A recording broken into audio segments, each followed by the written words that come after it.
Shalom, this is Shira Sherbo coming to you from Sfat, Israel, and welcome to Torah for the Nations and Women's Gathering.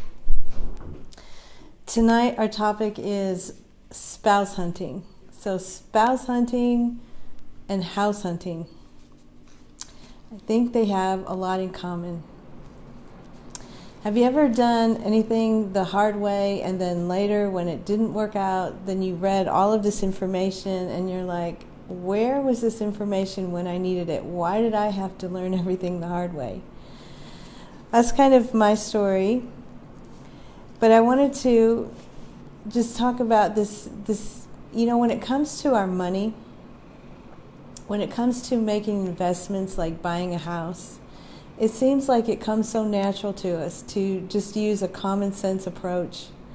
Like when you're going to buy a house, you know that you have to go to the bank, you know you have to get approved for a certain amount of a loan, you have to get a credit check, you have all your ducks in a row, and you go and you hire a realtor maybe, and you do everything that you know that you're supposed to do to have good success when you're buying a house.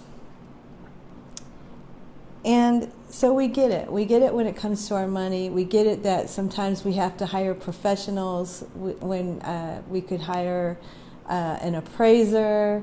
We could hire the inspector, the realtor. We get all of these people involved because this is a very big thing that we're doing.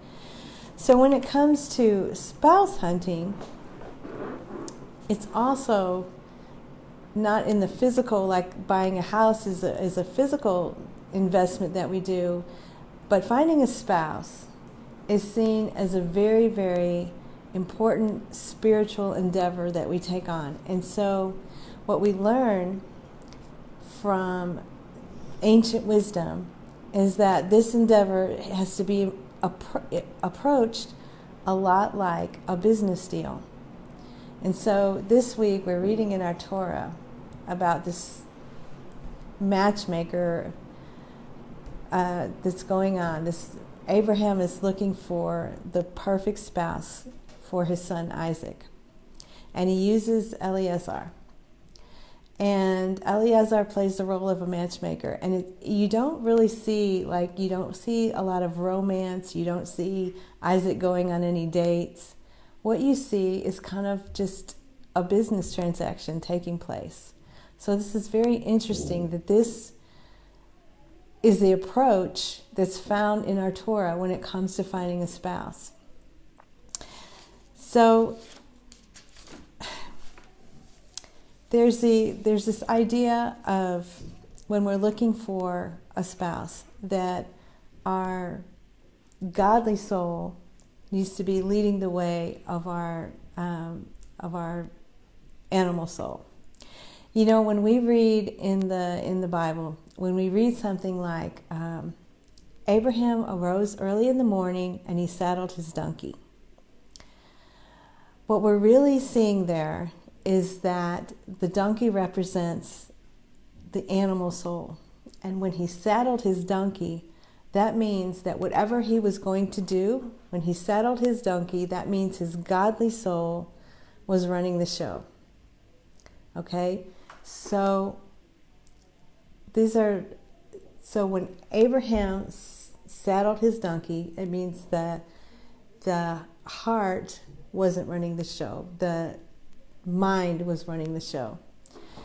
So this is the formula for success. Our mind has to be running the show. Our mind has to saddle that donkey, saddle that animal soul. And so this is what we learn, that if the heart is following the mind, it's a formula for success. If the mind is following the heart, it's potentially a recipe for disaster. So when we go to look for our soulmate, and just the fact that we call this person our soulmate, this is showing us that from a godly point of view, this is a very spiritual endeavor that we're taking on. That our mystics say that when we have this desire to get married, That is our godly soul. That is just a natural thing that our godly soul wants to do because we don't feel complete. We are looking for our other half. And this is something that totally comes from God. And there's that line in the movie that says, "You complete me." Well, that's totally from our Torah. This is what's going on. And we know that when Eleazar was going to find a mate for Isaac, he prayed to the God of Abraham. And so it makes perfect sense that finding a spouse is a spiritual endeavor. It makes perfect sense to start praying to God to help you find your other half, to help you find your soulmate. And so there's a way to go about it, and the way to go about it is with the mind ruling the heart. And sometimes it can come across like a business deal, like just a very calculated, thought out, not a lot of falling in love or falling into something, but just really going into it with a lot of talking, with a lot of finding out common values. And so this is seen by God, like sexuality is seen by God as something that's very sacred. And so that's why there has to be like so many rules around dating, around men and women coming together, finding our spouse. If there's not these ground rules, then things can go so easily wrong. Like sexuality has the power of like fire or nuclear energy. You can see how it can be used for so much good, and there's so much potential for good, and on the other hand, there's so much potential for damage. And so it's built into the Torah that we would be protecting our sexuality, that this is something that harms our soul when it's done out of the context of marriage and outside of the boundaries that God has given us. So there's a framework set in place. There's a way to go about dating. It's dating from a biblical perspective is something that is very serious. Dating is not a game. Dating, it says that dating is a serious matter, and it's not intended for entertainment purposes. And it's reserved for mature men and women who have reached marriageable age and are actively seeking their life mate. This is what it's all about. And it reminds me of when you go to buy a house, it's serious applicants only. You're not there to waste anyone's time. You know, you're going with a definite purpose. And so that is what finding a spouse is like. So spouse hunting and house hunting, they're both very serious, and the mind has to rule over the heart. And so fortunately, many people are rediscovering this ancient wisdom that we should date and we should find people that we're compatible with. It's not a frivolous thing that we do. It's a very serious, it's a very godly, it's a very spiritual thing that we do. And I don't think it's a coincidence that now, at this time in history, when a lot of you, that if you're watching me, you've probably come out of Christianity and you find yourself looking for a community. And you yourself might be saying, well, who am I going to find to marry? Or who are my children going to marry? Who do I connect with? Like, where's this community? Because you've lost your community that you grew up in. And so I don't think it's a coincidence that now that this is taking place more and more and more, and it's all prophesied that it's going to keep happening, that people are going to connect to the God of Israel, and they're going to learn who God is from a Jewish perspective, which makes them come out of the ways that they were raised. And so then people are looking for community. And here, at the same time that this is happening, we have the internet. And I don't think it's a coincidence that this week that we're reading in our Torah portion about Abraham finding a spouse and sending out Eliezer to be the matchmaker, to make this business deal, so to speak, to bring back a spouse for Isaac, that this week there's a website called the noahidecommunity.com. It became active this week, and it's a matchmaking website for Noahides. And so I just think that it's so timely and it's so needed. And when you realize that you have to take on finding a spouse as something, to put your whole heart and soul into it, like not be passive about it, just be active about it, in the same way that you wouldn't sit back. If you wanted to really buy a house or sell your house, you would do everything that you had to do to make it happen. You hire professionals, right? And so this is when we take on spouse hunting, we have to have that same mindset. Like, this is a very important spiritual endeavor for me to find my soulmate, for me to find my other half. If I have to go to a place to get professional help with this. And you know what's interesting is that I was reading that this idea of traveling to find your spouse. It says, our Midrash says that a person's marriage partner originates from no one else but God. And sometimes a man goes to his designated mate, as with Jacob, and sometimes his designated mate comes to him, as with Isaac. And so the Talmud says that before a person is born, God designates his and her mate. So this thing that we have of finding our mate, this totally comes from God, and sometimes it involves travel. It did with Jacob, it did with Isaac, and Rebekah traveling to him. So there's no coincidences, there's nothing new under the sun, and our father Abraham showed us just the no-nonsense approach that we have to take. And so there's also a really good book out there by Manis Friedman, and it's called Why Doesn't Anyone Blush Anymore? And in his book, he talks a lot about modesty, and he talks a lot about commitment and how the two things are connected. And he talks a lot about the traditional Jewish way of courtship and finding a spouse. And this is the kind of thing, like when I read this now, and I see how when I was young and I was, dating my high school sweetheart, I'll tell you a little bit of my story. And it's basically a story of everything that I did wrong. And now when I look and see what goes on in traditional Jewish communities, I'm thinking, wow, where was this? I wish I had this kind of community around me, but I didn't.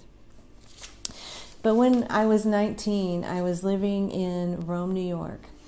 And so I had been dating my high school sweetheart for 2.5 years. And so we went to junior prom, we went to senior ball, and then we graduated from high school, and then he went on to college. And the plan was kind of like, whenever he finished college, got a good job, we would get married. And at this time in my life, my animal soul was ruling, not so much my godly soul. I was not making decisions based so much on what God wanted me to do. But at some point, my godly soul kicked in, and I started to just be really honest and started to assess if we were really meant to be together, if he was really my soulmate. And this was it was so hard and it was so gut-wrenching. He was a very nice person from a very nice family, but when I started to really look at our differences, they were, well, for one, he was Catholic, and by the time I was 19, I was born into a Catholic family, but by the time I was 19, I was on a journey already out of the Catholic Church and in search mode. And he was, when I asked him about Catholicism, when I asked him or any of my friends in Rome, New York. Just about everybody was Catholic in Rome, New York, where I was. And when I would talk to my friends about did they ever question anything about Catholicism, the answer was always the same. The answer was like, I really feel like I'm meant to be Catholic. My parents, my grandparents have been Catholic. When I was a baby, they took me to be baptized. And so there was this idea of there's not really a need to ask questions. It seems almost disrespectful to ask questions. And there was just this acceptance of, this is who I am. This is what I was born into.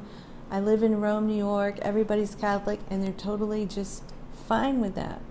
So I saw that his way of thinking and my way of thinking of asking questions, some people didn't want to rock the boat. I didn't mind rocking the boat.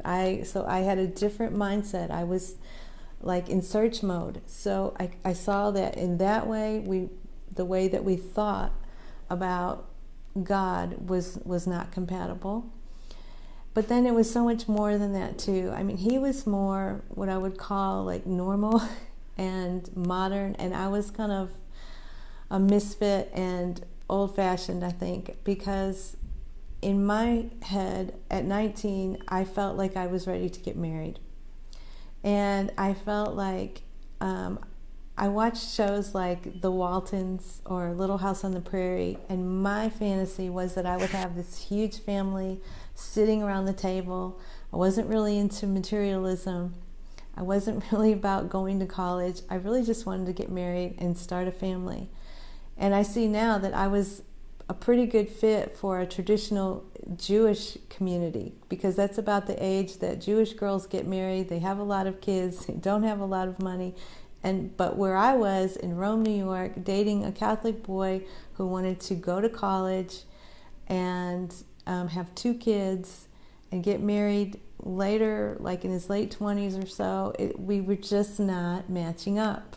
And this was so hard for me. I remember one of the last conversations like that we had stands out in my mind, because he and his family had gone out of town to see their cousins. And when he came back, he called me and he said, "You're not going to believe this, but my cousin has," now this is in the late 70s, "my cousin has a refrigerator that makes its own ice cubes." And I remember thinking, we have nothing in common. Like, he was so impressed by that, and I was so not caring about that. So here I am picturing my values, my life as the Waltons, old-fashioned, big family, and he's thinking, I can't wait to buy this refrigerator that makes its own ice cubes. So it's not that he was a bad person. It wasn't anything like that. It was just that we were so different. We had different values, different goals, and we were just two. And so like it just was so hard for me after spending 2.5 years with him, to just have that talk, to just have that discussion, like, you know what, we really are not a good match. In Hebrew, the word is shidduch. This is not a good shidduch. This is not a good match. We will make each other miserable. And that was one of the hardest, most gut-wrenching things I've ever had to go through. It was one of the reasons that I ended up just moving. I just moved to Texas from New York. So that's the what not to do story. That's learning the hard way story. And so now when I look at what things are like in a traditional Jewish setting, I see so much wisdom in this because of my story, because of doing things the wrong way.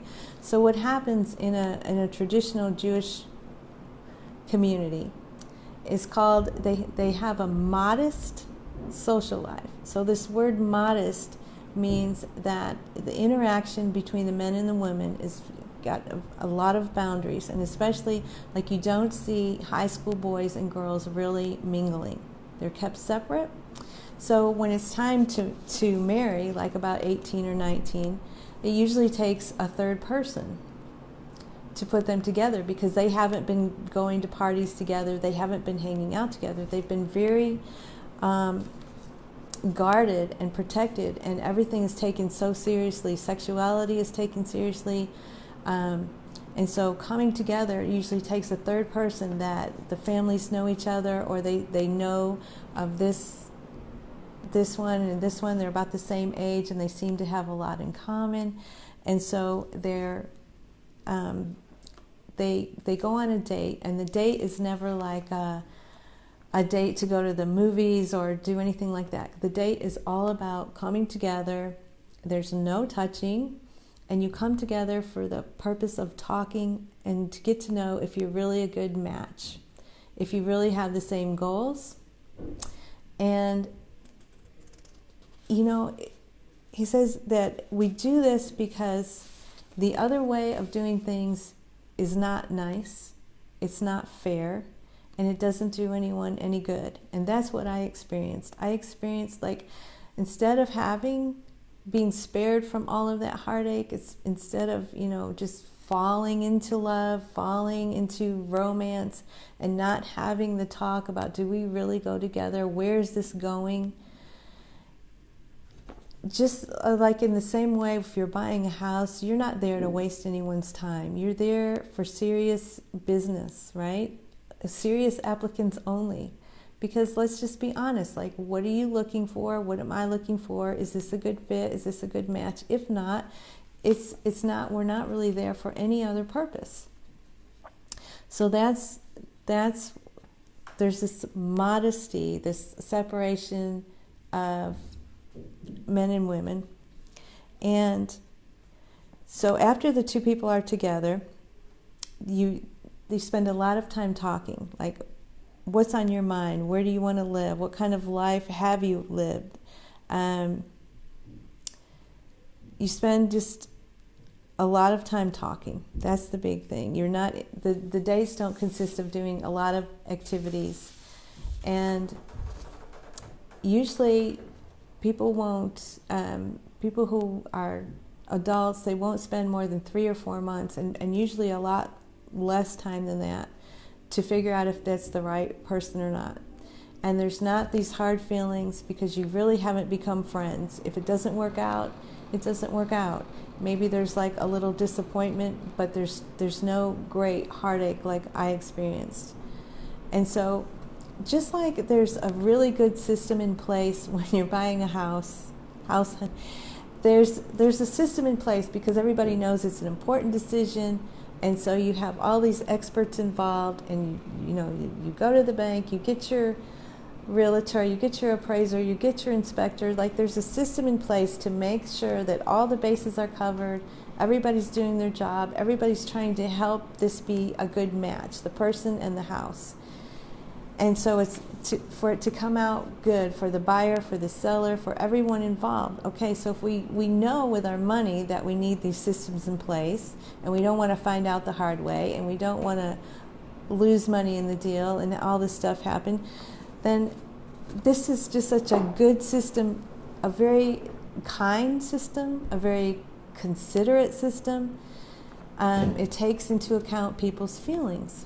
That you're just very upfront and very honest about looking for a spouse. We're here, we're not here. They're like I said, there's no touching, there's no time wasting. There's just it's very businesslike, and the godly soul is ruling the whole time, ideally, over the animal soul. So it's going back to this approach that we find in our Torah. It seems like it's something that's coming around now. It's a new way of doing things, but of course it's not a new way. It's just returning to the old way, the way that Abraham did. Okay, and so the last thing that I wanted to say was it just like in my case, like it doesn't mean if somebody's not a good match, it just means that that's not your soulmate. They're somebody else's soulmate. They're not right for you. So it doesn't mean that it's not they're not a good person. It's just that they're the wrong person for you. They're the right person for someone else. And so you want to find out these things kind of quickly, because why invest yourself into someone else's soulmate when your soulmate is still out there waiting for you? So you do this the Jewish way. It seems to make so much sense for dating. And so spouse hunting. Take it very seriously, just like you do with your investments. Remember that your godly soul, you have to be saddling your donkey. Your godly soul needs to be in charge of your animal soul.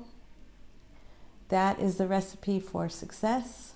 You want to take our sexuality very serious. We want to do everything we can to promote modesty and to promote protection for our teenagers, so they just don't do things that they're not ready for. And so I appreciate all of your comments coming through. I think this is, like I said, a wonderful thing that's happening with the whole Noahide community, that we're trying to take on the Jewish way, the godly way, starting with Father Abraham in this week's Torah portion. Just the no-nonsense approach, the serious applicants only approach to finding a spouse, and trying to just have that successful outcome that God wants us to have, to find our soulmate. So, all right, there's some Jewish wisdom. I just think that this is amazing, life-changing when you start realizing that the Torah has all of this timeless wisdom, and that the Jewish teachers are here, preserved for against all odds, that God has wanted people to learn His wisdom from a Jewish perspective, and so it's here. We can learn about dating, we can learn about marriage, we can learn everything from the way that God wants us to do it. And of course, that's the way that we're going to end up the happiest, the kindest, the most respectful to each other, the least heartache. So, okay. I just want to say Shavua Tov, have a great rest of the weekend, and just pass on some of this wisdom to others, and may you have beautiful success in this area, lots of peacefulness in your home, and good success with meeting your soulmate, praying for, it's always good to pray for the soulmate, for each of your children to find their right soulmate, and just help your friends. Just take this approach. All right, till next time. Shalom. Bye for now.